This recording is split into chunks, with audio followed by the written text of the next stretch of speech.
আমি আপনাদের সামনে যে আয়াতের কারিমা তেলাওয়াত করছি, এই আয়াতের কারিমার এই এতটুকু অংশ যদি কেউ মুরাকাবা করে, ওয়াত্তাকু ইয়াওমান তুরজাউনা ফীহি ইলাল্লাহ, ওই দিনকে ভয় পাও যে দিন তোমাকে ফিরে যেতে হবে মালিকের দরবারে।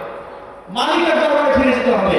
একজন কর্মী তার নেতার অবাধ্য হওয়ার কারণে তার নেতার সামনে যাইতে ভয় পায়, কিন্তু আমি আপনি আমার মূল মালিকের সামনে যাইতে ভয় পাইতেছি না।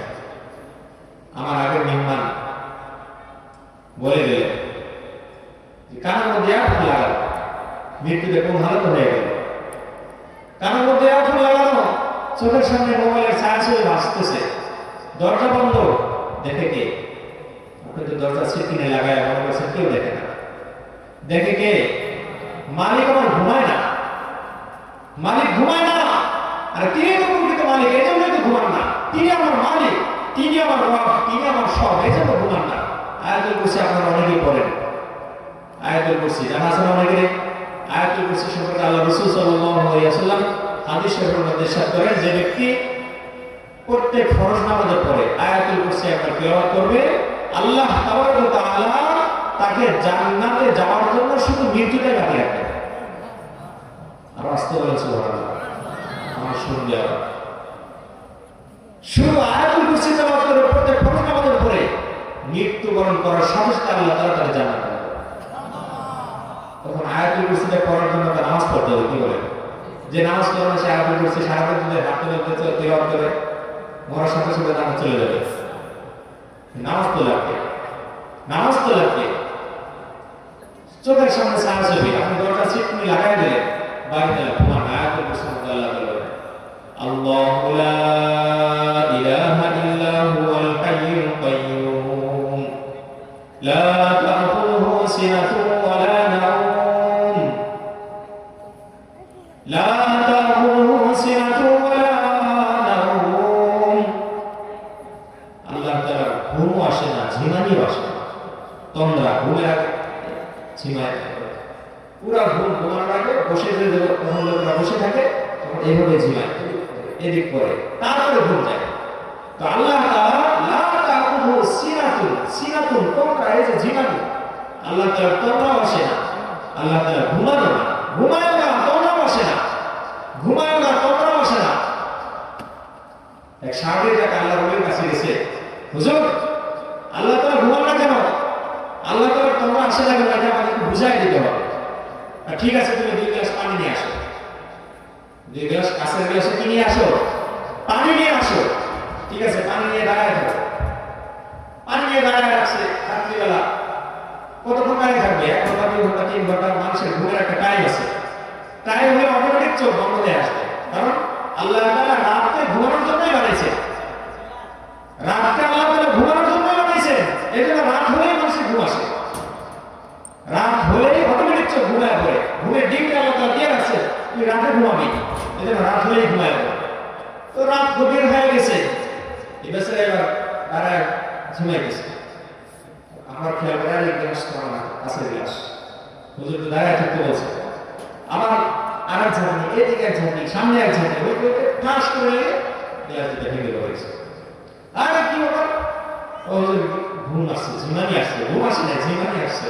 তো তোমার ঝিমানি আসার কারণে যদি কাছের গ্লাস তোমার ভেঙে চুরমার হয়ে যায়, তো কুল কায়নাতের মালিক, যিনি সমস্ত কুল কায়নাতের মালিক, সমস্ত কুল কায়নাতকে সৃষ্টি করছেন, তিনি যদি এরকম ঝিমান্ত কুল কায়নাত ভেঙে চলে চুরমার হয়,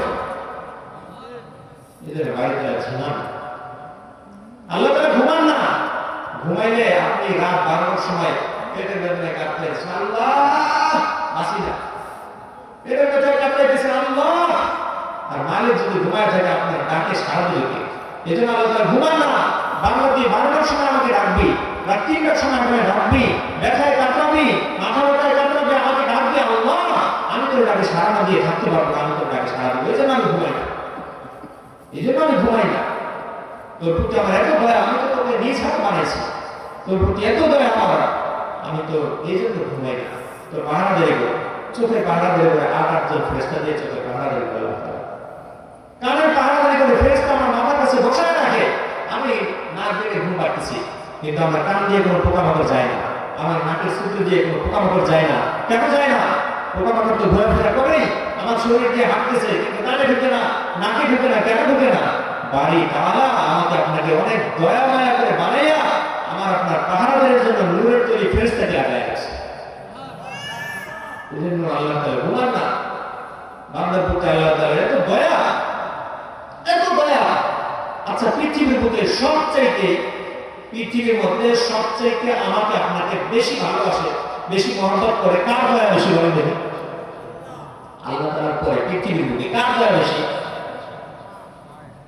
মাশাআল্লাহ, মায়ের দয়া বেশি। পৃথিবীর বুকে আল্লাহ তাআলার পরে মাখলুকাতের মধ্যে আমাকে আপনাকে বেশি দয়া করে দিল থেকে ভালোবাসে আমার আপনার মা। আচ্ছা, আজ পর্যন্ত কোনো নিউজ আপনাদের চোখে পড়ছে কিনা জানেন, আমার চোখে পড়ে নাই যে মায়ের আগে সন্তান মারা যায় না, কি যায় কি যায় না? মায়ের আগে সন্তান মারা যায়, তো কোনো মা আজ পর্যন্ত বলছে যে আমার সন্তানকে কবরে রাখার সময় আমাকেও তোমরা আমার সন্তানের সাথে রেখে পানি চাপা দিয়ে রাখবা? বলছে নাকি? শুনছেন আপনারা কেউ? শুনছেন? শুনছেন এই কথাটা? উনিও শুনে নাই, ওনার বয়স সবচেয়ে বেশি শুনে নাই, এরকম ঘটনা ঘটে নাই। কিন্তু বাড়ি তাআলা আমাকে আপনাকে বানাইছে, আমার হাতের নখটাকে বানাইছে। কে বানাইছে? জোরে বলেন, কে বানাইছে? আমার মাথার চুলকে বানাইছে, আমার দাঁতকে বানাইছে। আচ্ছা, দাঁতগুলি সমান, সবগুলি দাঁতের মাথা সমান করতে পারবো না? সবগুলি দাঁতের মাথা সমান, উঁচু নিচু, কোনো দাঁতের মাথা চোকা, কোনো দাঁতের মাথা চ্যাপ্টা, কোনো দাঁতের মাথা চওড়া, কোনো দাঁতের মাথা আবার চিকন, কোনো দাঁতের মাথা আগাগোড়া এক সমান না। কেন? বান্দা তুই বিভিন্ন রকম খাবার খাবি, এই খাবারগুলো তোর দাঁত যদি আমি সমান করে বানাইতাম, এই খাবারগুলি গুঁড়া হইতো না, চূর্ণ হইতো না, তোর পেটে তুই নিতে পারতি না, সব চ্যাপ্টার হয়ে দাঁতের মধ্যে আটকে থাকতো। এই জন্য আমি দাঁতগুলোকে উঁচু উঁচু করে ধারণা বানাইছি, তোমাকে শক্ত বানাইছি। তুই হাড় চাপাবি, গোস্তের হাড়ি চাপাবি চাপালির দাঁত দিয়া, আর নরম নরম গোস্ত টানবি সামনের দাঁত দিয়া। এদের সামনের দাঁতের শক্তি কম দিলাম, সামনের দাঁতের ধার দিলাম, আর মারির দাঁতের শক্তি বেশি দিলাম। ওখানে উঁচু নিচু করে বানাইলাম, হাড় যেন চালায় ঘোরা করতে পারিস, সব ধরনের খাবার যেন তুই চূর্ণ করে নিজের সুবিধা মতো পেটের মধ্যে নিয়ে যেতে পারিস। এই জন্য দাঁতগুলোকে এত সুন্দর করে সাজায় দিলাম। হাতের আঙ্গুলগুলি সমান করতে পারলো না, হাতের আঙ্গুলগুলি মাঝখানটা বড়, এটা মোটা, এটা চিকন, এটা একটু ছোট, এরকম করলো কেন? বাংলা তোর হাতের আঙ্গুলগুলি সবগুলি সমান সমান করে দিতাম, তুই খাবার তুলতে পারতি না। সবগুলি সমান হয়ে গেলে খাবার তুলতে পারতি না। এই আঙ্গুলটা যদি সমান হইতো তাহলে সবগুলো মিলাইতে গেলে খানা তোর হাতে উঠতো না। এই জন্য একটা ছোট একটা বড় করে দিলাম, যাতে করে খাবারগুলো তুই সুন্দরভাবে তোর সুবিধা মতো তুলতে পারিস। খাবার কি খাওয়াই দিচ্ছেন? আল্লাহ খাওয়াই দিচ্ছেন। আবার খাওয়ানোর ব্যবস্থাও কে করে দিলেন? আল্লাহই করে দিলেন। আমার হাত এত সুন্দর করে বানাইলেন। বান্দা তুই আমাকে কেমনে বলে থাকি? মা গররাকা বিরাব্বিকাল কারীম, মা গররাকা বিরাব্বিকাল কারীম আল্লাযী খালাকাকা ফাসাওয়াকা ফাআদালাক ফি আইয়ি সূরাতিন মা শাআ রাক্কাবাক। মা গররাকা বিরাব্বিকাল কারীম, বান্দা আমি তোকে কত দয়া করে বানাইলাম, দেখিস না কত মায়া করে তোকে বানাইলাম, কত সুন্দর করে বানাইলাম। লাকাদ খালাকনাল ইনসানা ফি আহসানি তাকওয়িম, এত সুন্দর অবয়ব, এত সুন্দর গঠনাকৃতি আমি পৃথিবীর আর কোনো মাখলুককে দেই নাই। যত সুন্দর গঠনাকৃতি তোকে আমি দান করছি।